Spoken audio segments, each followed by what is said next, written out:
gentle with me.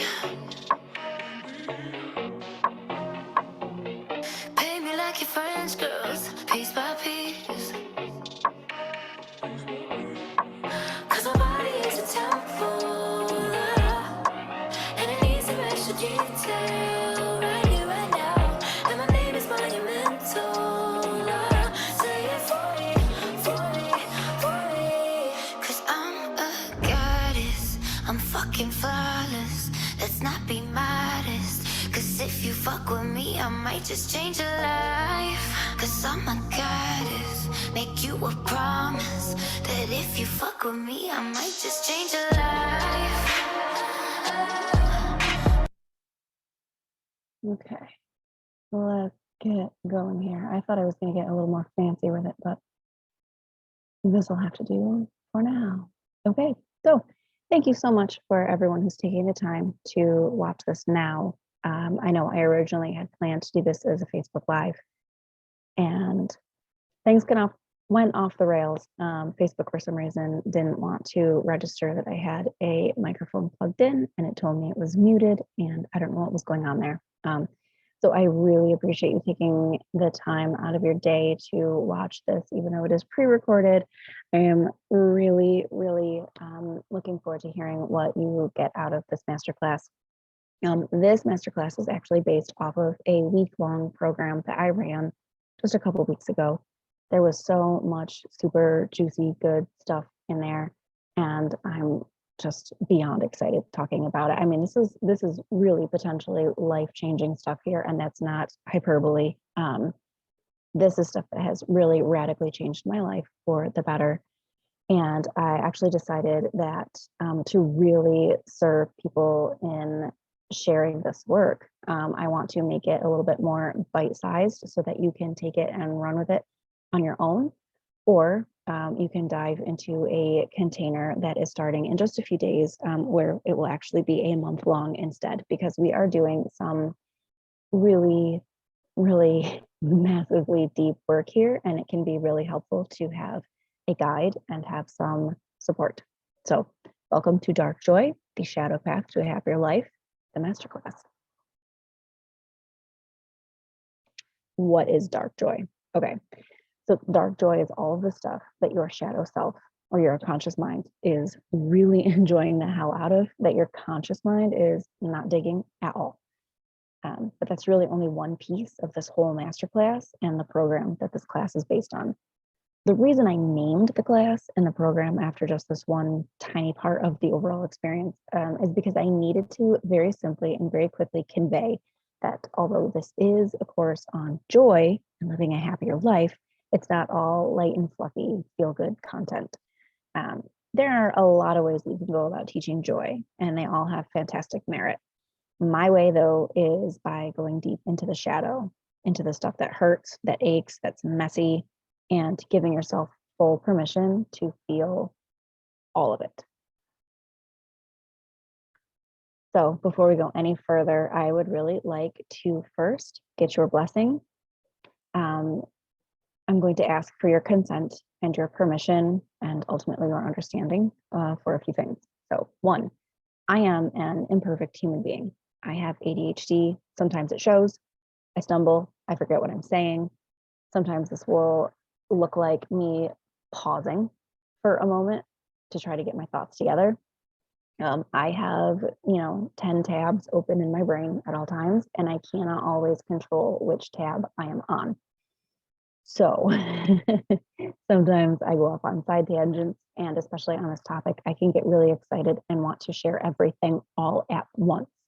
So if there is ever a moment where what I'm saying is not clear because I am including too much information, I want you to let me know. Obviously, this is pre-recorded, so you can't let me know in the moment, but if you were to jot it down and just message it to me and be like, hey, when you're talking about this, I wasn't really clear on what you're trying to get at because there was too much information at one moment, and I will be more than happy to clarify what I was trying to get at. 2, sometimes my brain moves faster than I'm conscious of, and I stick my foot in my mouth.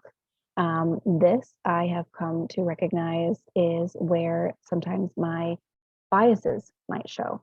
As much as I like to pretend like I don't have biases or preconceived notions, things, or buying into stereotypes, sometimes they pop out of my mouth without me even realizing that that's something that I have been holding on to or believing or buying into or not questioning. And I apologize ahead of time if I word vomit something that is not in alignment with who I know myself to be. And yeah, I'm getting better at not doing that, I have to say. I think, but it might happen. 3, I might get super passionate and drop a cuss word or 2 or 10. 10 is an exaggeration. I do swear like a sailor, to be perfectly honest. But it's not typically every other word or even every sentence. But I do like to give people a little bit of notice just in case there are kids or parents or you're in a public place listening. It might be good to grab some headphones. 4, sometimes I can get very clinical and speak about difficult things from that place. It can kind of make what I'm saying seem kind of harsh or without heart. I will always try to soften my edges when talking about challenging things. And if you need, again, clarification on something that I'm saying, because it sounds like I am being too direct, too forward, too direct, just let me know.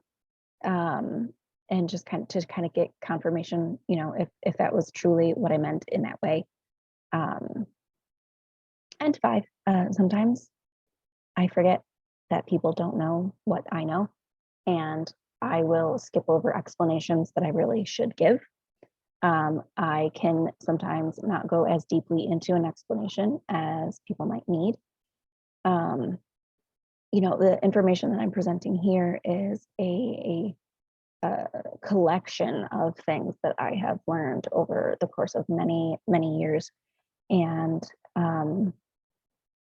sometimes as I'm giving explanations for things, I forget that there's a crucial piece that I should have explained. So if I have your consent to be the imperfect human that I am, I will move forward, and I'm going to assume that if you continue watching this, that I have your permission to be flawed.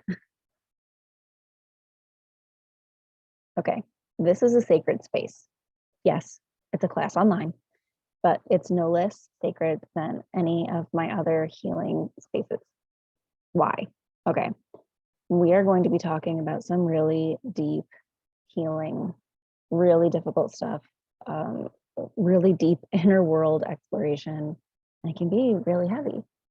So if you're watching and participating, I ask that you treat others in this space as you would wish to be treated, that you hold space. I see I have a typo there. Hold space for others who are struggling or whose journey looks different from your own, and that you respect the privacy of anyone who participates in the comments, refraining from taking screenshots. I think that one's kind of obvious. I've never encountered that before, but sharing someone else's experience outside of this virtual space is not acceptable. We are healing our sister wounds here and showing up in sisterhood for each other. So obviously at this point, this is now a recorded thing. In the comment section, I completely encourage you to, leave comments there and thoughts and share, what this brought up for you. And, I just ask that you be able to extend some grace to other people as they share their very vulnerable things and the things that they're struggling with.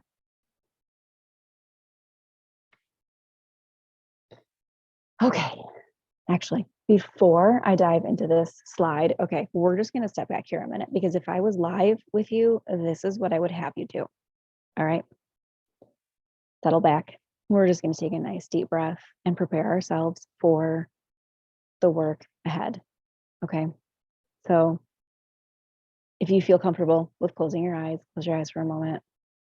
Drop your shoulders away from your ears. Just relax. Relax those muscles. Notice the muscles in your jaw and let those relax a little bit. And I want you to place one hand over your heart and one hand over your belly and just sink into this moment. Feel the natural rhythm of your breath.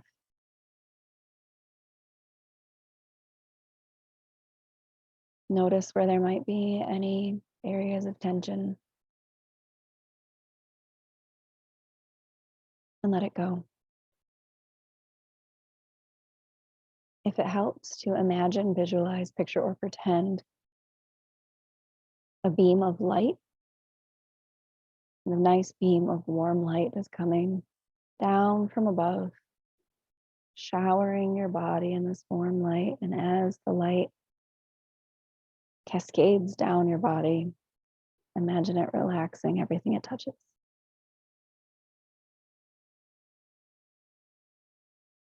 This class is going to present you with some things that might be new to you. It might make you think of things that you would ordinarily push away and not want to think about.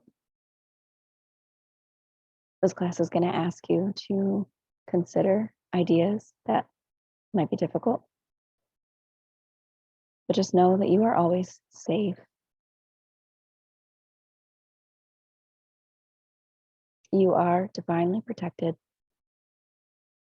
These ideas presented here cannot hurt you.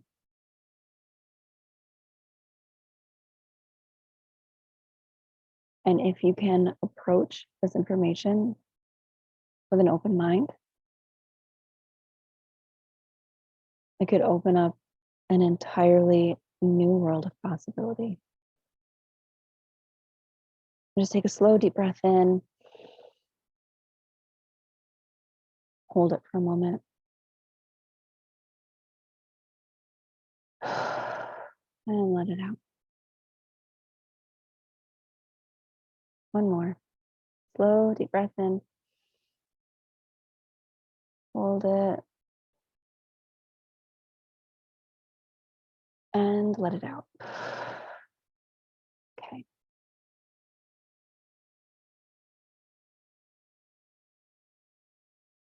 So we're going to set an intention here.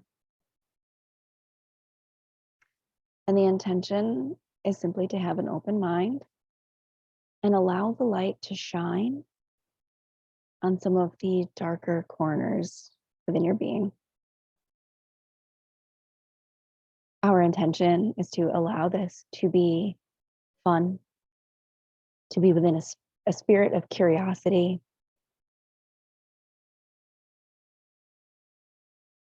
Okay, let's get started. I just like to start with those simple, anchoring in moments because they can just really set a nice tone for taking in information. Okay, so back to the slide. How much joy are you allowed to have? That sentence alone packs a wallop, all right? Who decides how much you're allowed to have? Do you decide how much you're allowed to have? Does somebody else decide how much you're allowed to have? Is it a universal thing? Do you believe that the universe or that God has a limit on how much you are allowed to receive as far as joy and happiness goes? You might be surprised by how many people believe that that's a real thing, that there's a happiness quota and that they're only allowed so much of it. There's a reason for that, though. Okay, so how much joy you're allowed to have is based off of the programming you received in the first 7 years of your life. So those of you who have studied hypnotherapy before are probably already going to have a pretty good idea of what I'm talking about here. So the first 7 years of your life, you are just like this little sponge. And it is setting the basis for all of your beliefs about yourself, about the world, about other people, about what life is like, about what you can expect, about what you deserve. And so everything that you experience in those first 7 years is really setting the stage for what you're allowed to experience for the rest of your life. And that's not a life sentence. Okay, that programming can be changed. But in order for it to be changed, you first have to become aware of it. You have to become aware that you have repeating programs.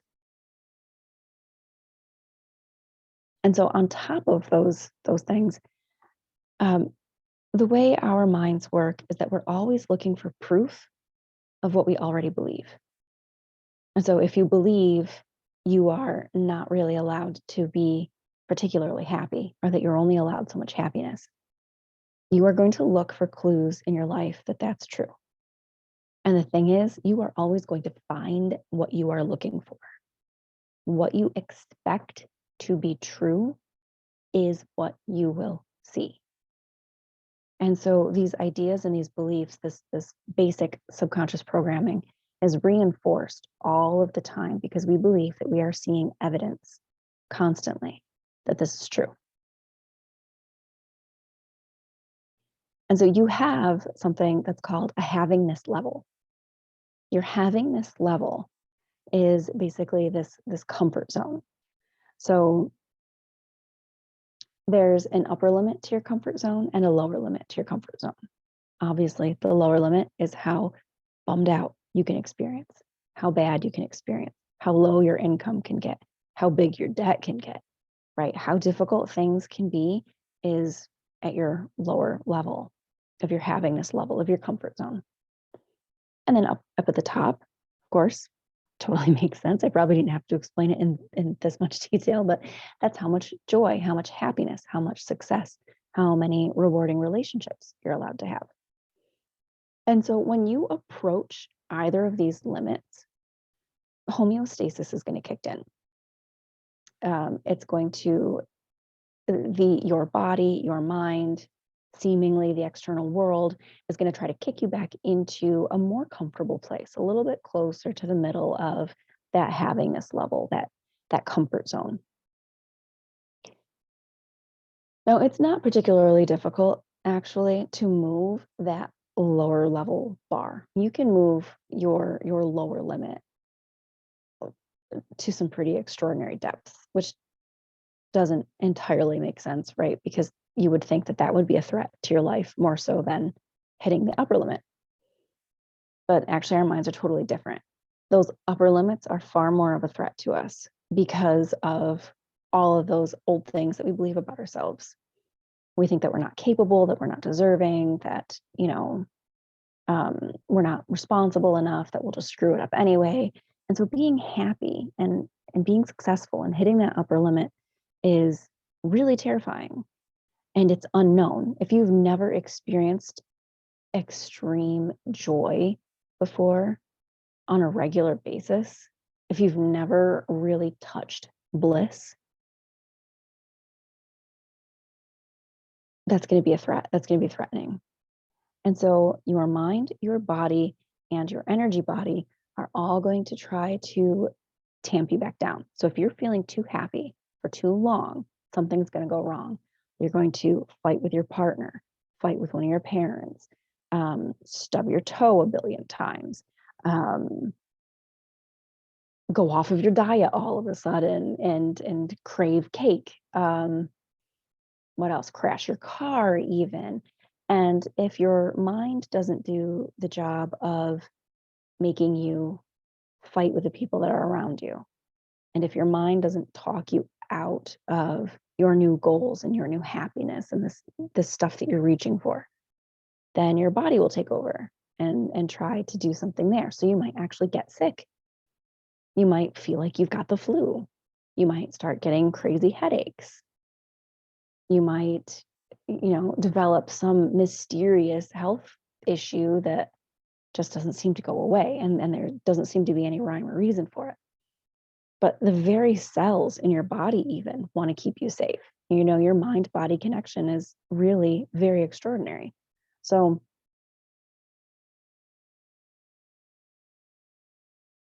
there it is. I lost my train of thought. See, it happened already. Trying not to say too many things at once. Okay. And so when I mentioned your energetic body, right, that's things outside of you that will seem to go wrong too. So let's say things are going really great and your phone stops working. Well, why was your phone working? Your energetic body actually influenced, and this probably sounds insane to some people, I know, but it happens. Things that you have no possible way of having any conscious, physical, intentional control over, start going crazy too. And so it's that energetic body that's also going, whoa, this is not safe. We got to cut this shit out. Okay, but like I said about the initial programming, the having this level is not a life sentence either. You are able to increase your having this level. So if you were to reflect right now on how much happiness you experience on your day-to-day life, you are capable of having so much more than that every day as a part of your regular experience. And a couple of the things that you have to do here are, one, you have to regulate your nervous system. You have to let reassure your nervous system that you are okay and that you are not a threat. You're not threatened in that moment. That being happier will be safe and that it will be okay. And you have to change the way you talk to yourself. And that's going to be in coming up slides. So I'm not going to dive into that one right now. But you also can intentionally focus on expanding your having this level by sitting in your feelings and feeling them. And that is basically the basis of this entire program, is sitting in the feelings, regardless of what they are, and feeling them completely. That actually leads to more joy. It creates space for more joy. And you can do this in meditation. In the Dark Joy program, we go into the meditation. I've got the meditation recorded, and we actually sit and intentionally expand the parameters of your having this level and noticing where it is and testing it, seeing how much bigger we can make it. And then when those crazy things happen, because they will, right? We're working on changing ourselves and growing and seeking more joy and more success. You'll be able to recognize them for what they are. And so they won't have as much power anymore. When you are conscious of those things trying to kick you back down into homeostasis, back into that comfort zone, they don't have as much power anymore, and you can move through them and you can increase that upper limit. And we got to talk about what's blocking you. And we love talking about blocks, don't we? So our blocks are a combination of things. They can be energetic, they can be physical, all of the things in the external world. And they can be stuff inside of our own minds. And so if we want to have more joy, we really have to take a look at what these potential blocks are. And I know that lately there have been a lot of people who like to talk about how, well, blocks aren't real. I don't think that's especially helpful. I think for some people it might be. I'm not one of those people.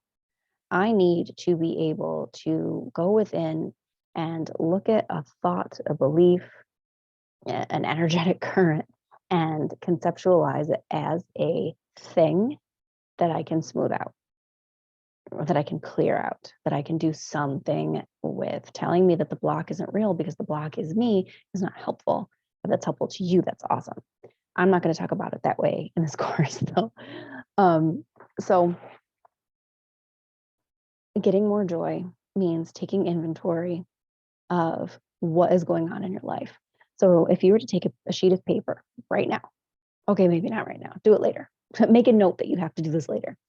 Take a sheet of paper, and I want you to write down everything that you think is stopping you from being joyful and being happy. So let's think of some things here. Maybe the stress of the start of the school year is making it impossible for you to be happy. Maybe an issue with your partner. They are just so negative all of the time, and it's making it impossible for you to be happy. Maybe your landlord is a piece of shit and it's just really frustrating. You're sick of dealing with them. And you feel like if you didn't have to deal with them, then you would be happy. If the house would just stay clean, then you would be happy. If you could lose just 10 pounds, then you would be happy. If you quit smoking, then you would be happy. All right, write down all of the things that you feel like are preventing you from being happy right now. What is really stopping you from the beginning of your day to the end of your day? The things you encounter. What is really stopping you from being happy? And I want you to take a look at that list and go through each item one by one and ask yourself, okay, but is this really stopping me from being happy? Is it really? Sure, if all of those things were different, it'd be a lot easier to be happy. But is it absolutely 100% necessary that those things be different in order for you to be happy? Are you willing to allow those things to have the kind of power to determine if you get to be happy, if you get to experience joy? I don't know about you, but when I made my own list like this and I asked myself that question in that way, that last one, like, am I going to allow these things to have this kind of power over me? I got super defiant, right? I've got a rebellious streak a mile wide. And so when I thought of the idea that these things could have that kind of power over me, I was like, fuck this. I'm not doing this. This is not, I am not letting these external things have that kind of power. But it is important first that we look at them, that we acknowledge them, that we see them. You know, the positive affirmation queen herself, Louise Hay, once said that, you know, how are you ever going to have a clean house if you don't look at the mess first? And she was actually saying that in reference to using the negative statements in EFT, or emotional freedom technique tapping, because people wanted to know how she felt about speaking these negative sentences out loud. And she said, well, how are you ever going to clean them if you're not willing to look at them? And so if we want to get to this place of happiness, if we want to clean within and clean without and feel more joyful, we have to actually look at the mess. And so that's what the step is. It's looking at the mess. Now, the stuff coming up is going to help us with this part. Okay, so let's keep going. Your words are spells. And you're going to hear me say this. I don't even know how many times I say it daily. Your words are spells. Your story matters. Your beliefs matter. Your identity matters. And all of those things are comprised of words. They're reinforced with the words that you say, the words that you think, the words that you write, the words that you read, even the way you have conversations. All of that is a spell that you're casting on yourself and on your life. And so let's start with the first one. Your story matters. Okay. What is your life story? How would you tell your life story? The way that you tell your life story is really going to impact your experience now. You know, so if you are telling a story over and over again of how, you know, your life was all struggle, and then you are surprised that your life continues to be struggle. Hold on a second, my cats are hissing each other. Guys, nope. Kenneth, be nice. No, be nice. Shh. Don't hiss at me. Come on. Oh, they're so grumpy at night. Okay. Oh, Peter, leave her alone. Come here, lay down. Okay. Sorry for the interruption. Okay. Your beliefs matter. And the tricky thing about your beliefs is that you don't always know what they are straight out the gate. sometimes we think we know what we believe, and then it turns out it's a total surprise. Things are constantly cropping up for me that that surprise me, that I don't realize that I was believing was true. And so it's important to dig those out and put words to them and then rewrite them. And rewriting those beliefs is a really big deal. I'm sorry, hold on a second. Kitty, you want to sit on my lap? Come here. There you go. There you go. Poor thing. Okay. Okay. And your identity matters. Your identity is interesting because you have decided who you are in ways that you have not realized. And you can change your identity by deciding that your identity is going to be different. I, for a very long time, said that I was an introvert. I said that I was socially awkward. I said that I was incapable of social interaction. And I didn't realize that these were things that I was saying that I believed that I had evidence for. I believed I had all this evidence for it. And I was actually just speaking it onto myself. And one day, it was actually just a couple years ago, I said, I've been fighting against these things all my life, but also constantly declaring that these things were true. What would happen if I just decided that that's not my identity anymore?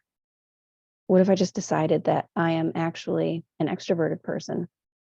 What if I decided that I'm actually really pretty graceful in social situations? What if I decided that I don't have a problem speaking to people or in front of people?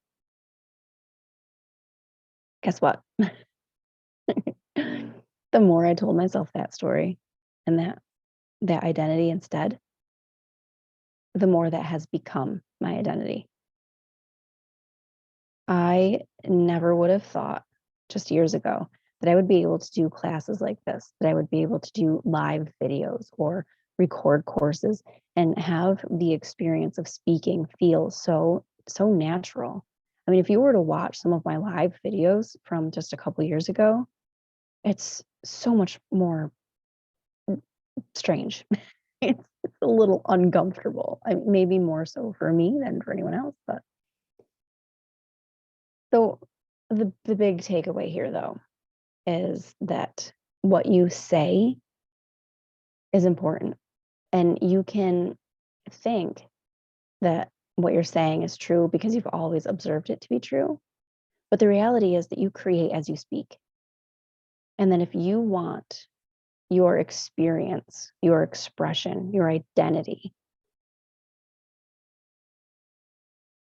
to be different, you have to start talking about it in a different way, and you have to start noticing. You have to start noticing what you're saying about yourself. You have to notice what you're saying about your experience of life.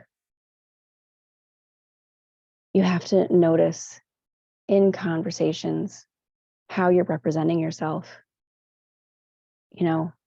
If you want to be someone who is happy and thriving, but in conversations with people, you put yourself down, you're creating a cage for yourself. You're casting a spell that is a cage, and it's keeping you stuck. And this can be tricky at first too, because you might feel like you're lying when you start to cast a new spell, right? And this is why positive affirmations, and I go more into this in the program, but I am like all for giving away this information right now.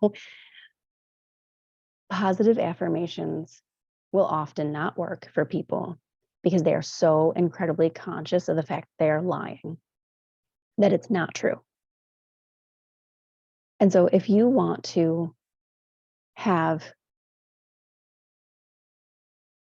these new positive spells that you're casting, work, you have to phrase them in a way that will have the least amount of resistance from your subconscious mind and from your critical mind, your filter, right? So frame it as a question, because your mind, the human mind, loves puzzles.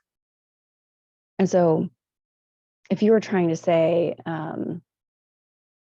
if you're trying to make more money and you wanted to say, I make more money every day, and you're like, that's bullshit, I know that's not true, you're going to reject it and it's just not going to work. But if you were to say, why have I started making more money?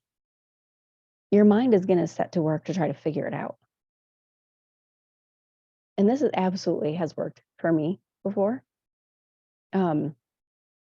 I had my first, and I don't know if this is exciting to anybody else, but I had my first $3,000 month in my massage practice because I started asking myself that question every day. Why am I making more money every day?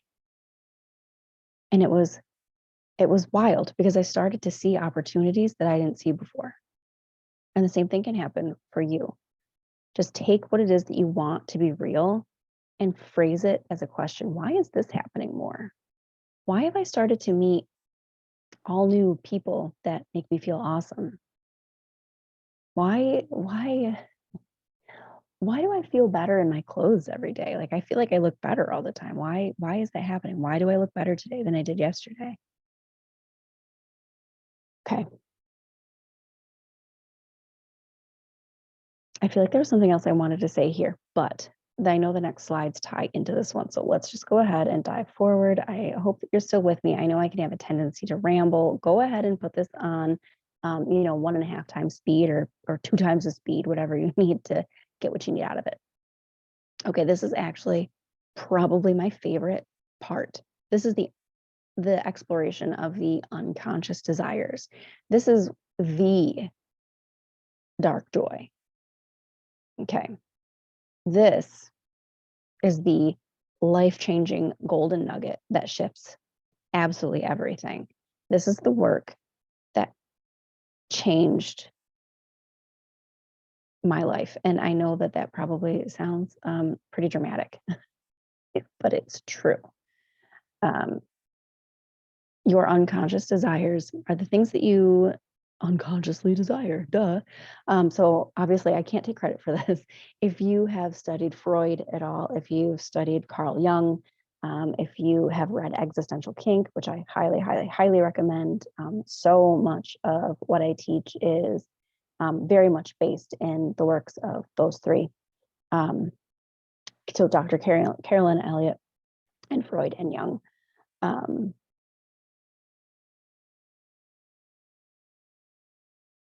I'm trying to decide how I want to start talking about this one because I could go off. I could pop off all day. It is really this one unit here that made me want to turn Dark Joy into a month-long program instead of a 1-week program, because there is so much that we can play with here. But there's also so much that we have to explain first in order to be willing to start embracing it. So your unconscious mind is what is in charge 95% of the time, even though you're not conscious of it. So like we were talking about before, with those first 7 years being what sets the programming. Those first 7 years, that unconscious programming is what is in charge all of the time. And all of that stuff is reinforced all of the time. And we think one thing, and that subconscious, that unconscious programming thinks a completely different thing. And so because we are split into this unconscious mind and this conscious mind, our will is split. Our will is divided. Having a divided will makes us very ineffective, or at least not nearly as effective as we could be, not nearly as powerful as we could be. It's very much a waste of energy because it's like we're constantly at war with ourselves.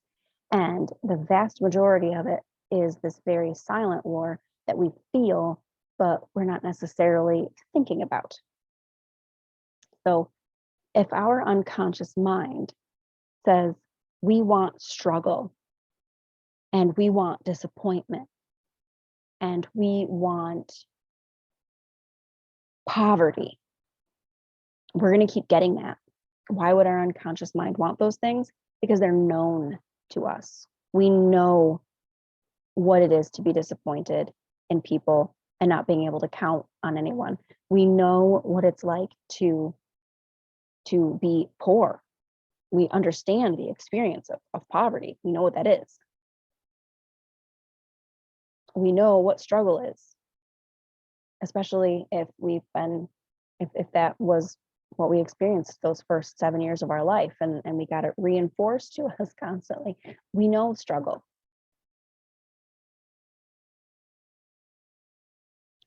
And because we know it and it's familiar, that feels safe. And our minds will always go with a course of action that is safe, that is known, because that's not a threat.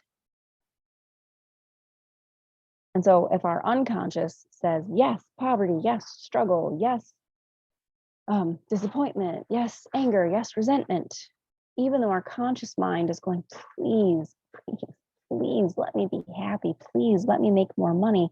Please let me have someone I can count on. Please, I want to be happy, and I want to be successful, and I want things to be good.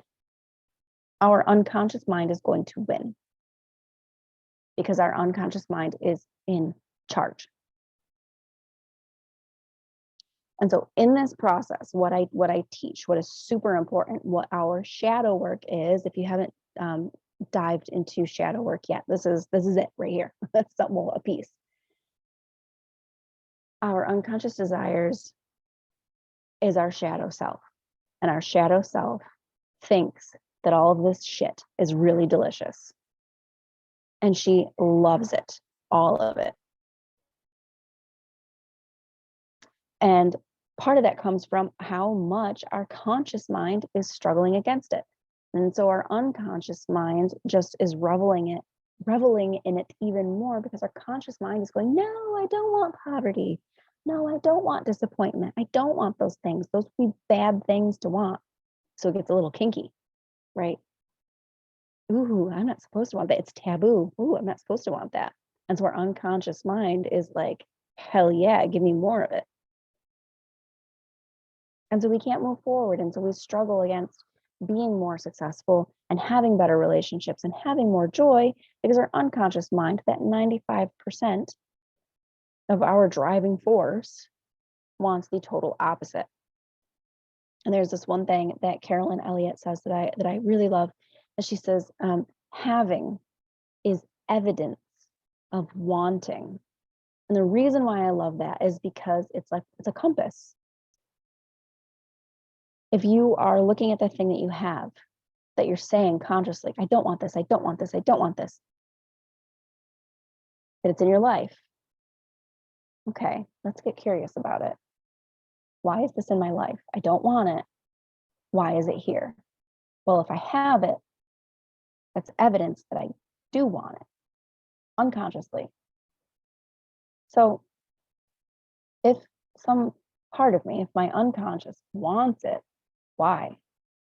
What is it doing for me?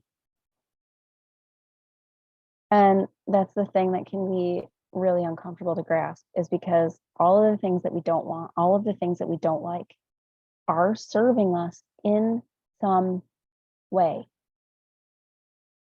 It's all serving us in some way.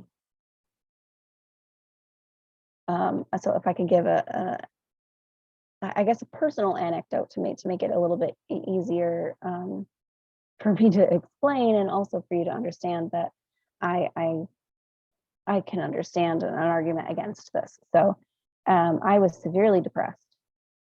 How many years ago now? Well, 10 years ago. Could not get out of bed. Had kids to take care of. Could not do anything more than give them cereal.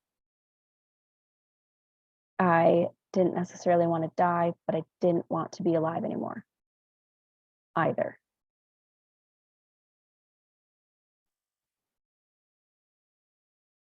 And so if I was to reflect on that time period, or if I was experiencing that now and somebody said to me, having is evidence of wanting, I would be like, fuck you, it is. I don't want to be miserable. I don't want to die. I don't want to die. Like, what a dickheaded thing for you to say. But really looking at that experience for me, what was the depression doing for me? So I needed comfort. I needed to heal. And I needed attention, real attention. I needed someone to notice what was happening. And even though the attention that I got from it wasn't great and was totally opposite of what I consciously would have wanted, it was still effective. I still got the comfort because I got to, right? I laid in bed all the time. I snuggled with my kids all of the time. And I got attention. And I got to spend a lot of time within myself, even though I hated it at the time. I needed to be there. I needed to look that hard at myself. And so I will talk more about that at some other point because I don't want to get sidetracked about how I got out of that depression. But I understand this idea of having as evidence of wanting and being like, that sounds really messed up. But if you were to challenge yourself, if you were to stretch yourself, you might be really surprised at what you find the things that you have that you don't want are doing for you. And I really have to speak to, is this sounding like victim blaming right now? Listen, how can you be responsible for something that you're not conscious of? Can't be, right? You are only responsible for the things that you are conscious of. You're not responsible for the things that your unconscious mind is wanting. It's just, if you can't think of it, how did you know you were thinking of it? Right? So if that sounds a little blamey, I want to kind of like kibosh that right there. If you haven't thought of it, you can't really be blamed for the thought. Does that make sense? I hope that makes sense. Okay. So in this process, what we do is we really look at the things that we have that we don't want, ask what they could be doing for us, and then give our unconscious mind, our shadow selves, 100% full, complete permission to want those things. We will consciously tell our unconscious mind that it is okay that it feels that way, that it's okay that it wants that it's okay to just really be reveling in all of these things and love that part of us anyway. And there are a bunch of exercises that I can lead you through that will help with that. And journaling is always a really great one.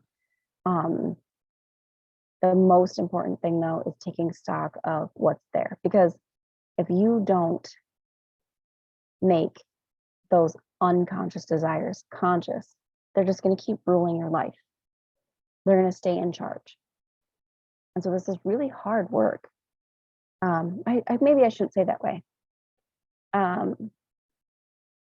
This can be really challenging work.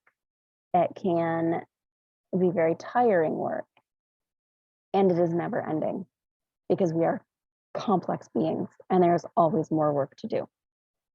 But it is so worth it because the more we give that unconscious self permission to feel the way it does, the more room we make for joy. The unconscious mind is going to get bored after a while. If the conscious mind is not fighting the unconscious mind for what it wants, It's not taboo anymore, okay? It's not a kink anymore because it's been given permission. And that gets boring to the unconscious mind. And so it lets go of that. It lets go of it. Those things dissolve because we gave them permission to be.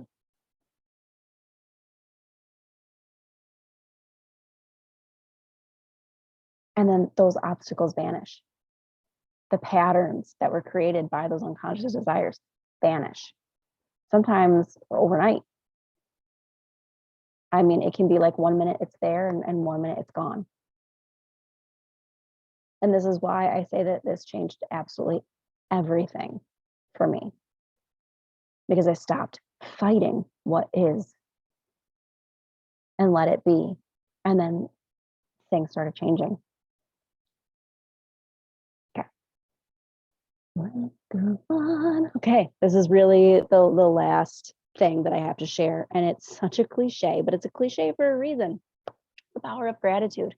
Wanting to be more joyful is a hell of a lot easier to become more joyful if you are grateful, right? If you are not grateful for what's going on around you, you're probably pretty miserable. Gratitude is a really easy way. Flexing that gratitude muscle is a really easy way of generating more joy in your life. And they can be super like obvious things. Like you can be grateful for having skin that holds your blood and stuff together. I can get gross about it. You can be grateful for your pets, for a sunrise, for the smell of a flower, for your favorite cup of coffee, for the color green. I mean, when you really start thinking about the things that you're grateful for, they can spiral. And suddenly you notice more and more and more and more things, and allowing yourself to expand in your awareness of what it is that you're grateful for. It's a great practice is to write down 10 to 20 things every day that you're grateful for, and start your day with that energy, starting by deliberately looking at the things that you're grateful for, because the chances are the things that you're grateful for are probably also things that bring you some joy, even if it's just the tiniest hit of joy. That's huge, because all of those tiny things add up. And so if you make a list, things that you're grateful for, you know, what you focus on expands. And that's absolutely true. What you focus on expands. What you put your energy into, you notice more of.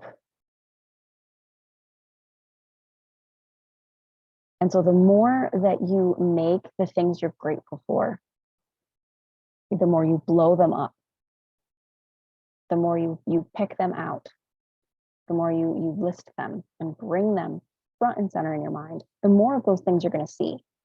And the more you're going to feel the feelings that go along with the gratitude, the joy, the comfort, the safety, the willingness to continue doing this work. It's massive. It is massive. And also, this is just a really great note to sort of end the class and end the program on, because it is the light and fluffy piece. This is, I think, the only light and fluffy piece of this whole course. But really, make that list. Make the list of things you're grateful for. You know, go ahead and put a magnifying glass on the good feelings. You know, we just did a whole lot of talking about feeling the bad stuff and letting those things be there and letting ourselves feel them and giving them permission to be. And that is all super, super crucial. And now we're moving into this last piece of it. Go ahead and focus on the things that feel good and collect more of those things and put more of those things into your life. I mean, that's kind of the obvious part, right? If you want more joy, add more joyful things. But it's true. How many of us don't really take the time to make sure that we do one thing that brings us joy every day? Or how many of us actually have a dozen things that make us feel really joyful every day, but we are not paying attention to them. And so we sit down and we write our gratitude list and we realize, oh my God, I've got all of this stuff that I am like massively grateful for. And it makes me feel really joyful. And I wasn't even noticing any before because I was so focused on all the stressful stuff.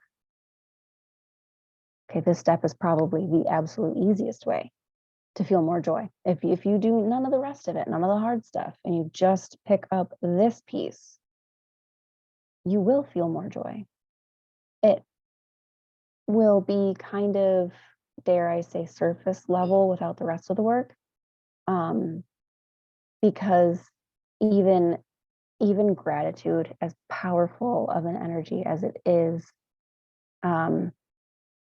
if we're not doing the deeper inner work, it can be a very surface level thing because it can keep us in a place of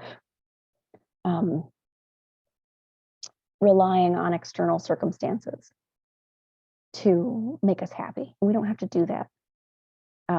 The work that I just presented to you, if you do this work,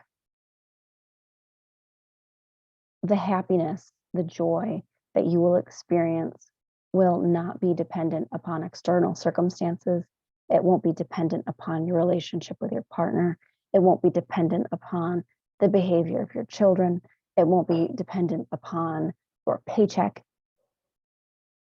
All of those things can make it easier to be joyful, but we should never be relying on all of those things to line up and look the way we want them to look in order for us to be happy. We can be happy no matter what all of those things look like. When we do this work and we cultivate that space within, because joy is actually our natural energetic state. We are meant to walk this planet in love, in joy, in prosperity. We are meant to enjoy this trip that we are on in this meat suit. We're meant to enjoy it. And so when we're not happy and when we're frustrated, that is a road sign for us that we have gone off the super highway of Dharma and we need to course correct. And that's what this course is. It's the course correction. So I really hope that everything that I shared today was helpful, that I've given you some new things to think about. If you want more, Dark Joy, the month-long course, begins on September 5th. This is the whole new level of happiness that is completely independent of external circumstances. I was just so lit up and on fire every day that I presented this course as a 1-week challenge, but I recognized that this is some really heavy work and there needed to be more time for people to do their soul work, which is my word for homework, do their soul work and process. In the 1-week program, there was no time for processing. There was no time for integrating this information. And I want you to have time to integrate it, because what is the point in doing the work if you're not giving yourself time to let it settle into your bones and let it weave its way through the fibers and fluids of your being and become a part of you and really change you on a cellular level, and so that's why we moved this to a 1-month course. And I would love to have you in it if you are feeling called, if you would like a guide to bring you deeper into this work. The underworld, the inner self, the shadow self, this is just my stomping ground. And I am terrific at holding space for people when they are going through tough things and working through difficult ideas. And I just really like to be, I just like to be in that role to help you really find a joy that is not dependent upon you having to be different or the people around you having to be different or, all sorts of things that are outside of your control, So the time investment for the 1-month Dark Joy program is at least one weekly Zoom call It's okay if you have to catch the replay. And the soul work assignments are given in Voxer still. So this is a combination of Zoom and Voxer. You would be looking at a minimum of 2 hours per week. But remember, you're going to get out of this what you put into it. So the more work you put into it, the more time you give yourself to go through the exercises. I give journaling exercises, I give meditations, I give breath work. We do tarot readings. Like this is a full service program right here. So that you can get, in touch with your own intuition. You can get those tarot readings to see if, my intuition is matching up with it. Oh, the baby just woke up. Okay, I'm going to have to hop off here. And the last part here is the monetary investment is $222 because I apparently love angel numbers. Payment plans are available. Just let me know what you need help with. Any questions you have from this course, any thoughts, I would really love to hear them.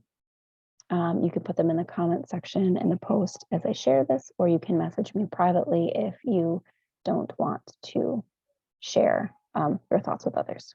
Okay, so I hope you have a blessed rest of your week. Thank you so much for joining me and giving me your precious time, and take care.